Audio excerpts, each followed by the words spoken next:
yang melampaui segala akal. Kiranya itulah yang memelihara hati dan pikiran saudara-saudara dalam Kristus Yesus Tuhan kita. Amin. Jemaat Tuhan, khotbah untuk kita semua pada Minggu Seksagesima, yang berarti 60 hari sebelum kebangkitan, diambil dari Kejadian pasal yang ke-12 ayat pertama sampai ke-5.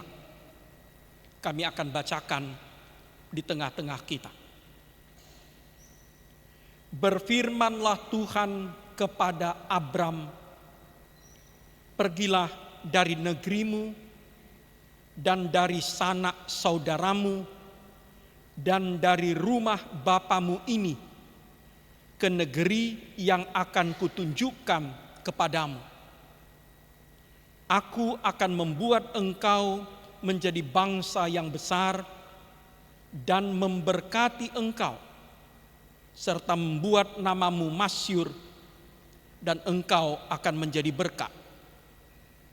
Aku akan memberkati orang-orang yang memberkati engkau dan mengutuk orang-orang yang mengutuk engkau. Dan olehmu semua kaum di muka bumi akan mendapatkan berkat. Lalu pergilah Abram seperti yang difirmankan Tuhan kepadanya, dan Lot pun ikut bersama-sama dengan dia. Abram berumur 75 tahun ketika ia berangkat dari Haran.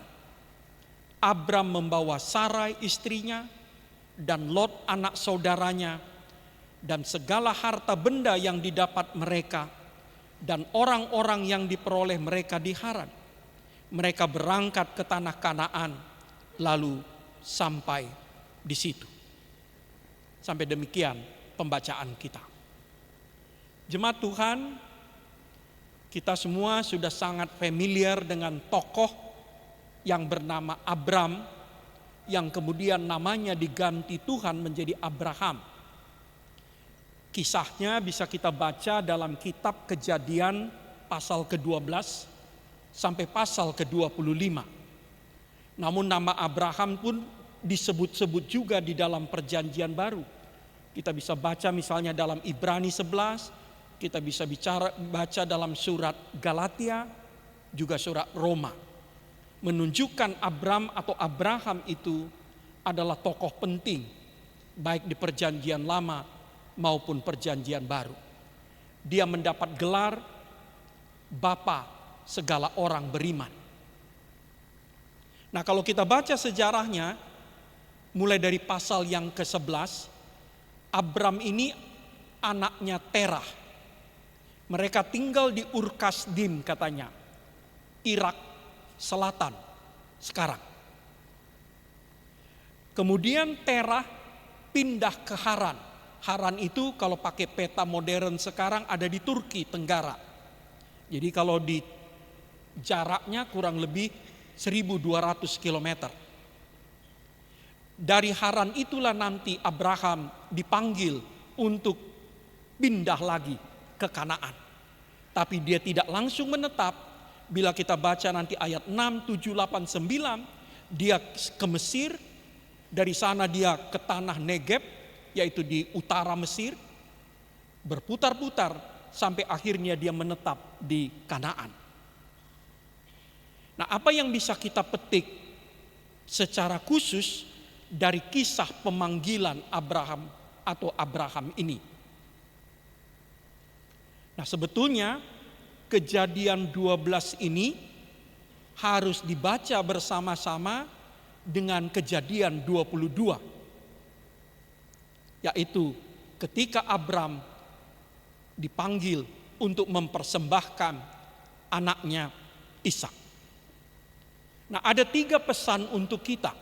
Pertama, ayat 1. Allah memanggil kita bukan hanya untuk memuji atau memuja Dia, melainkan untuk beriman dan taat tanpa syarat kepadanya. Allah memanggil kita, dahulu dia memanggil Abram, bukan sekedar untuk memuja dia, tapi untuk taat, beriman tanpa syarat kepadanya. Pergilah, kata Tuhan. Abraham waktu itu usianya sudah 75 tahun. Dia sudah hidup mapan di Haran. Nanti bisa kita baca dari ayat 4 dan 5. Dia sudah punya harta benda yang banyak. Tetapi ada perintah kepadanya, pergilah. Nah, menarik, kalau kita cek dalam bahasa aslinya, kata pergilah itu leka. Bisa diterjemahkan pergilah dari dirimu sendiri, atau pergilah untuk kebaikanmu sendiri. Jadi bukan sekedar pergi, pindah secara geografis. Kata leka ini hanya ditemukan 2 kali dalam Alkitab. Satu dalam Kejadian 12 ayat 1, dan nanti dalam Kejadian 22 ayat yang kedua, ketika Tuhan menyuruh Abraham pergi mempersembahkan Ishak di Gunung Moria. Pergilah dari dirimu, pergilah untuk kebaikanmu sendiri, kata Allah. Nah, menarik, ada 3 yang harus ditinggalkan atau dilepaskan Abram. Pertama dikatakan, pergilah dari negerimu, dari identitasmu, dari keamananmu, pergilah dari sanak saudaramu, dari perlindunganmu, kekuatanmu, persekutuanmu, pergilah dari rumah bapamu. Rumah bapa itu menunjuk gantungan emosional sekaligus gantungan ekonomi. Abram disuruh pergi ke sana. Dan Tuhan tidak memberitahu eksplisit kemana dia harus pergi. Hanya dikatakan, ke negeri yang kutunjukkan kepadamu. Sekali lagi, saudara-saudara, Abram sudah berusia 75 tahun. Dia sudah sukses, hidupnya sudah mapan, tidak ada alasan untuk mengembara. Tetapi ada perintah kepadanya, pergilah demi kebaikanmu sendiri. Dia harus meninggalkan negerinya, perlindungannya, meninggalkan saudaranya, sanak saudarinya, jaminan keamanannya, persekutuannya, dan meninggalkan rumah bapaknya, gantungan jiwa sekaligus ekonominya untuk mengembara. Nanti kalau kita baca dalam Kejadian 22 ayat 2, Abraham juga disuruh pergi. Kata yang dipakai di sana persis sama, leka. Pergilah dari dirimu sendiri, pergilah untuk kebaikanmu, untuk mempersembahkan anakmu di tanah Moria, di gunung yang akan kutunjukkan kepadamu. Dulu di Kejadian 12 dia diminta melepaskan jaminannya, masa lalunya, sumber keamanannya. Di Kejadian 22 dia diminta melepaskan masa depannya. Dia tidak lagi memiliki masa lalu. Dia bukan warga negara, dia adalah orang asing. Dia tidak punya sanak saudara. Dan dia tidak punya rumah. Dan nanti di Kejadian 22, dia diminta lagi melepaskan satu lagi, masa depannya. Janji yang diberikan Tuhan kepadanya, satu-satunya hartanya, yaitu Ishak. Dia diminta hanya bergantung kepada Allah. Karena itulah, amang inang, saudara-saudara, Abram yang kemudian namanya menjadi Abraham ini menjadi simbol iman yang absolut, iman yang mutlak, iman yang total, iman tanpa syarat kepada Allah. Sekali lagi, karena itulah Abraham menjadi simbol iman dan ketaatan mutlak, total, tak bersyarat kepada Allah. Allah meminta seluruhnya dari Abram. Bukan hanya sebagian, dia meminta seluruhnya. Abram harus melepaskannya supaya dia satu-satunya bergantung kepada Allah. Kesaksian Abram atau Abraham ini mengingatkan kita, rupanya satu-satunya ikatan yang tidak boleh dilepas dalam hidup ini hanyalah iman, hanyalah Allah. Banyak yang baik dalam hidup Abram, tetapi dia diminta untuk melepaskannya supaya dia belajar beriman, bergantung sepenuhnya kepada Allah. Iman yang semacam itu, amang inang, saudara-saudara, sangat menggelisahkan. Itu adalah iman dalam ketidakpastian. Itu adalah iman tanpa jaminan. Itu sama seperti kita berada di tengah gelombang samudera dan tidak melihat pantai. Itu sama seperti kita berada di gurun pasir dan tidak melihat titik tujuan. Tapi saat diminta hanya percaya dan beriman kepada Allah. Sekali lagi, Abram yang kemudian namanya diubah menjadi Abraham, menjadi simbol iman yang absolut, iman yang mutlak, iman yang total, yang tidak bersyarat itu kepada Allah.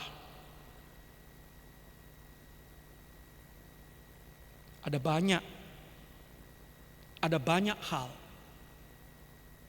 yang selalu kita jadikan batas, yang selalu kita jadikan syarat untuk beriman dan taat kepada Tuhan. Sekali lagi, ada banyak hal, sadar atau tidak sadar, yang kerap kita jadikan batas atau syarat ketentuan untuk taat dan beriman kepada Allah. Pertama, kesehatan. Kita mau taat kepada Allah, yang penting saya sehat. Ketika sakitnya lama, tidak ada tanda-tanda sembuh, di sana iman kita goyang. Kedua, keamanan. Kalau negeri aman, suasana aman, kita beriman kepada Tuhan. Tapi ketika rusuh, kita berpikir ulang. Kekayaan. Selama hidup kita cukup, materi cukup, maka kita beriman kepada Tuhan. Tetapi ketika hidup kita kekurangan secara materi, iman kita goncang. Jabatan. Dan banyak lagi hal yang lain. Tapi hari ini, Abram mengajarkan kita, semua yang baik, semua yang kita rindukan, semua yang kita cita-citakan itu, rupanya tidak boleh dijadikan batas atau syarat untuk taat kepada Tuhan. Silakan kejar kesembuhan, silakan kejar kekayaan dengan bekerja keras, silakan kejar karir, cita-cita, silakan bangun jaringan, silakan cari keamanan, tapi satu pun itu tidak boleh dijadikan alasan untuk melepaskan atau meninggalkan Tuhan. Suka atau duka, sehat atau sakit, gampang atau sulit, kaya atau miskin. Kita diminta tetap beriman dan taat kepada Tuhan. Kita tidak bisa mengatakan pada Tuhan, iman yang punya syarat dan ketentuan berlaku. Saudara-saudara, bukan hanya kepada Abraham, kepada saudara dan saya, perintah itu sekali lagi selalu terdengar. Leka, pergilah, keluarlah dari dirimu sendiri. Keluarlah dari zona amanmu, keluarlah dari keamananmu. Bergantunglah satu-satunya kepada Allah.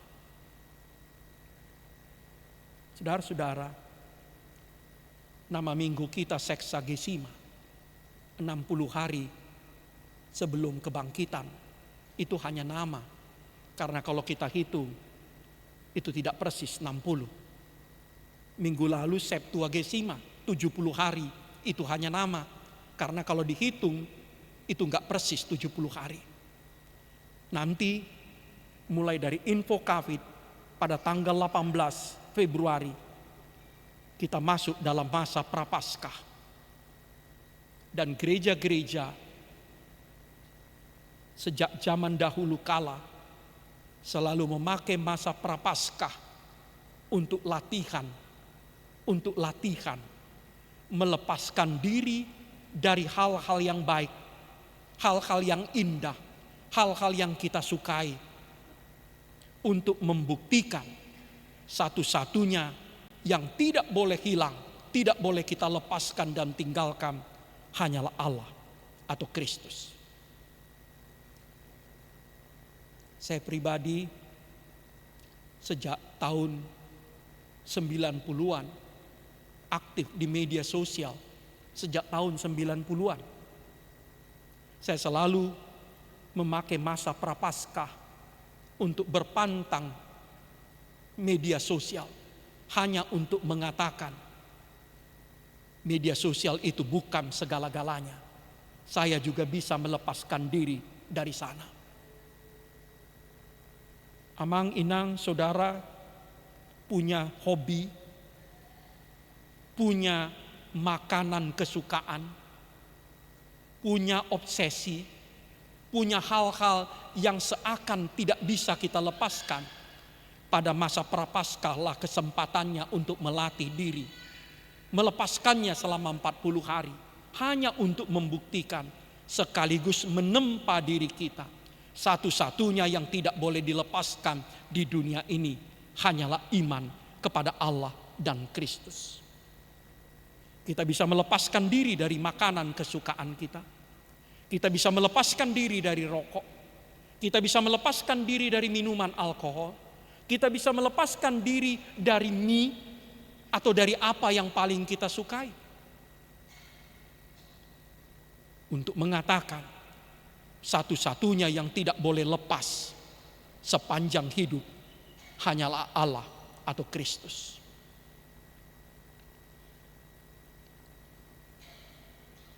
Kedua, ayat 2 dan 3. Allah menjanjikan berkat tanpa batas kepada semua orang yang mau beriman dan taat tanpa syarat kepadanya.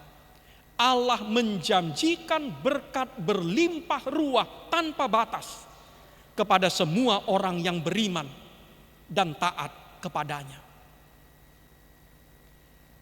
Ada 7 berkat yang disebutkan Tuhan kepada Abraham dalam Kejadian 12 ayat 2 dan 3 itu. Ada 7 berkat. Aku akan membuat engkau menjadi bangsa yang besar. 2, aku akan memberkati engkau. 3, aku akan membuat namamu masyhur. 4, aku akan membuat engkau menjadi berkat. 5, aku akan memberkati orang yang memberkati engkau. 6, aku akan mengutuk orang yang mengutuk engkau. 7, aku akan membuat engkau menjadi saluran berkat bagi semua kaum di bumi. Saudara-saudara, kepada semua orang yang mau beriman secara mutlak tanpa syarat kepada Allah, dijanjikannya juga berkat yang berlimpah ruah tanpa batas. Di sini kita diingatkan, rupanya berkat Allah yang kita dambakan itu hanya bisa kita terima di dalam iman, ketaatan kepadanya. Hanya di dalam iman dan ketaatanlah kita menerima berkat dari Allah. Kalau dipakai kalimat negasi, tidak ada berkat di luar ketaatan.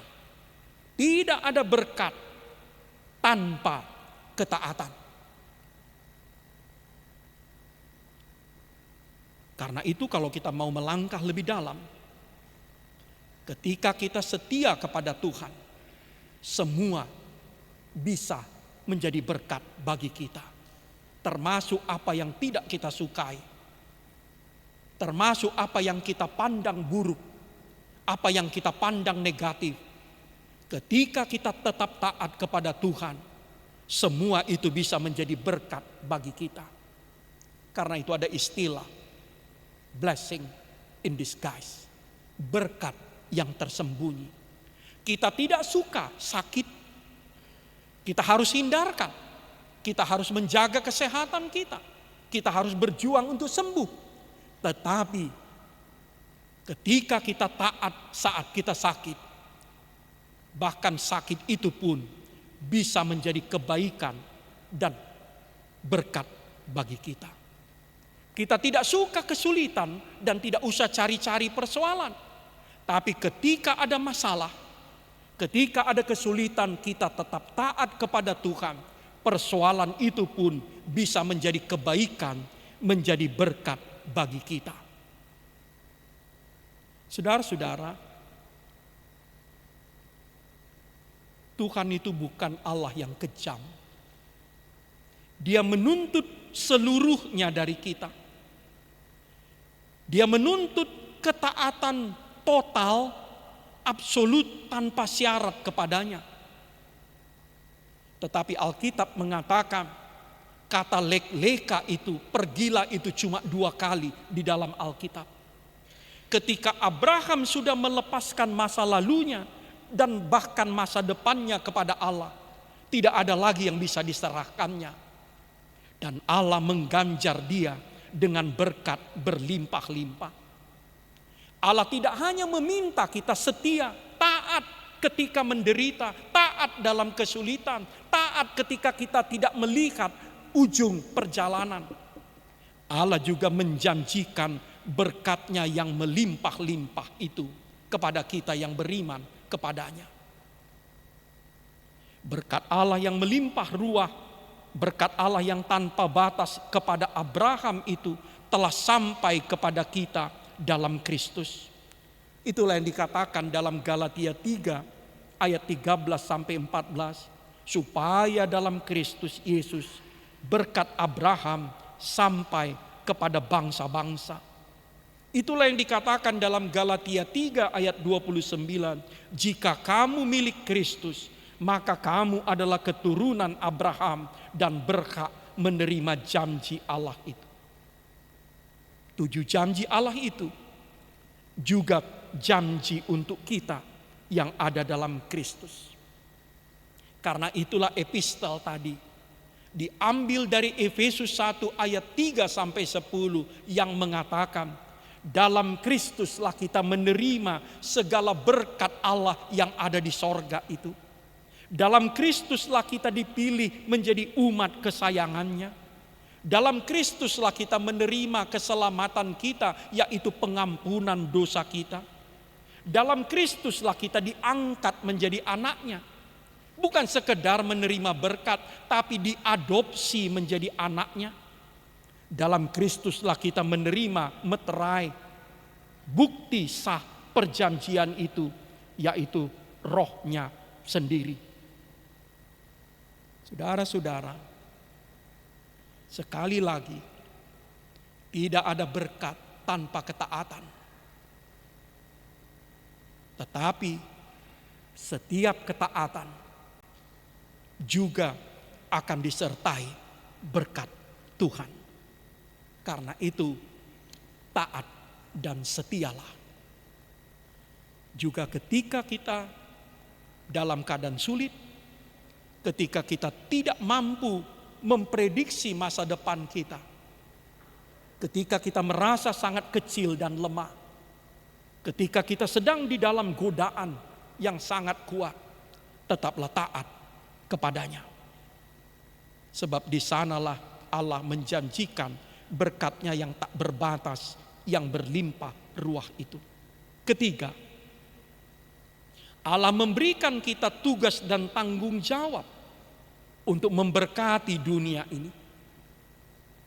Dia tidak hanya memberikan kepada kita berkat-Nya, tapi Dia memberikan kita tugas dan tanggung jawab untuk memberkati dunia ini.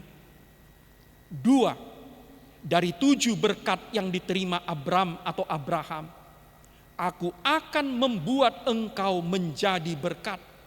Hubaik ko gabi pasu-pasu. Aku akan membuat semua kaum di muka bumi menerima berkat melalui engkau. Berkat terbesar yang diterima Abram bukan kekayaan, bukan umur panjang, bukan tanah.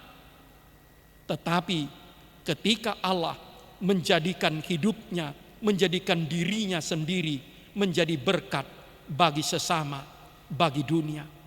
Ketika Allah mau menjadikan Abraham sebagai perantara, sebagai saluran berkat-Nya bagi dunia ini. Karena itu kita disadarkan berkat itu rupanya tidak berhenti pada Abraham. Berkat Tuhan yang melimpah itu tidak boleh berhenti pada Abraham. Dan tidak boleh berhenti pada kita yang sekarang. Tujuan akhir berkat Allah itu bukan Abraham atau keturunannya, tapi seluruh dunia. Dan tujuan akhir berkat Allah itu bukan gereja, bukan saudara dan saya, tetapi seluruh dunia yang dikasihi Allah. Dan kita diberikan tugas dan tanggung jawab untuk memberkati sekitar kita. Makin besar berkat Allah itu, makin besar juga tugas dan tanggung jawab kita memberkati dunia ini. Makin besar berkat yang amang-inang saudara dan saya terima, makin besar tugas dan tanggung jawab kita memberkati dunia ini. Gereja kita HKBP menjadikan kejadian 12 ini sebagai visinya. HKBP menjadi berkat bagi dunia. Ketika kejadian 12, HKBP menjadi berkat bagi dunia. Dijadikan visi bagi gereja kita. Kita mengingatkan bahwa tidak ada berkat. Tidak mungkin kita menjadi berkat kalau HKBP tidak taat kepada Tuhan. HKBP tidak mungkin menjadi berkat kalau dia tidak taat kepada Tuhan. Dan selanjutnya, HKBP tidak bisa menjadi berkat jika dia berhenti menahan berkat itu hanya untuk dirinya sendiri. Dan disinilah kita diajak untuk selalu introspeksi. Sebab seringkali gereja, sebab seringkali orang Kristen terlalu sibuk menyenangkan dirinya sendiri, terlalu sibuk memuaskan dirinya sendiri, padahal dia menerima tugas dan tanggung jawab memberkati dunia ini. Berapa hari yang lalu kita dikejutkan, seorang anak kelas 4 SD di Nusa Tenggara Timur, selalu dipakai inisialnya YBR. Saya mencari siapa nama anak ini, namanya rupanya Yohanes. Mengakhiri hidupnya karena ibunya tidak sanggup memberikan 10.000 perak untuk membelikan buku tulis dan pulpen. Ini adalah tamparan keras bagi gereja, bagi pemerintah, yang menganggarkan 300 triliun rupiah untuk MBG, tapi ada seorang anak harus bunuh diri karena ibunya tidak sanggup memberikan 10.000 membeli buku tulis dan pulpen. Saudara-saudara, pemerintah kita, pemimpin kita, gereja kita sendiri seringkali terlalu sibuk dengan kesenangan diri kita sendiri. Kita lupa kita diminta untuk taat kepada Tuhan, dan kita lupa kita dimanggil untuk menjadi berkat bagi sesama kita. Amin. Terima kasih Allah. Berikanlah kepada kami iman Abraham itu. Iman yang total, yang absolut, tanpa syarat. Iman yang sebesar biji sesawi. Iman yang berasal dari Engkau. Kami mengakui keterbatasan dan kelemahan kami. Sadar atau tidak sadar, diakui atau tidak diakui, kami sering membuat batas ketaatan. Kami sering membuat syarat ketaatan kami kepada Tuhan. Kami sering menjadikan kesehatan, keamanan, kesenangan, kekayaan, dan banyak lagi yang lain yang baik yang kami dambakan, kami jadikan batas ketaatan kami kepada Tuhan, dan Kau tidak izinkan. Biarlah kami mewarisi semangat Abraham itu, terutama ketika secara fisik kami lemah, ketika kami merasa sangat kecil dan tidak berdaya, ketika kami tidak mampu memprediksi hari depan kami, ketika kami berkali-kali gagal dan jatuh. Biarlah kami tetap beriman dan taat kepada Tuhan. Biarlah kami jadikan Kau satu-satunya gantungan kami, yang tidak akan pernah kami lepaskan atau kami tinggalkan apapun yang terjadi. Dengan harga berapapun kami ditawar atau diancam. Ya Allah, ingatkan kami kepada janji-Mu. Engkau memberkati semua orang yang beriman dan taat kepadamu. Kami mau beriman dan taat kepada Tuhan. Berkatilah kami berlimpah-limpah. Terima kasih, sebagian dari berkat itu telah Kau tumpahkan kepada kami. Di dalam Kristus kami telah menerima berkat-berkat sorga itu. Engkau telah mengangkat kami menjadi anak-Mu. Engkau telah memberikan kami keselamatan. Bahkan Engkau telah memberikan Roh-Mu kepada kami. Tuhan, yakinkan kami bahwa Engkau masih akan terus memberkati kami, anak-anak-Mu, pewaris kehidupan-Mu. Bawalah kami pulang ke rumah kami masing-masing untuk melanjutkan kenyataan hidup kami, untuk berjuang. Berkati anak-anak-Mu yang masih dalam pendidikannya. Berkati anak-anak-Mu yang sudah bekerja. Berkati anak-anak-Mu yang sedang membangun hubungan-hubungan dengan teman dekatnya. Berkati anak-anak-Mu Tuhan, yang sedang bergumul dengan satu atau lain masalah di dalam hidupnya. Terima kasih Allah. Kami percaya kepadamu. Bersama-samalah dengan kami. Doa ini kami alaskan hanya dalam nama Kristus, Tuhan yang telah mati dan yang telah bangkit menjadi pembela kami. Amin. Marilah kita kumpulkan persembahan kita sambil bernyanyi.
Cobaan dibuatkan imanku, jika aku kehausan dan langkahku tak tertahan, dari cadas di depanku datang air yang sedap, dari cadas di depanku datang air yang sedap.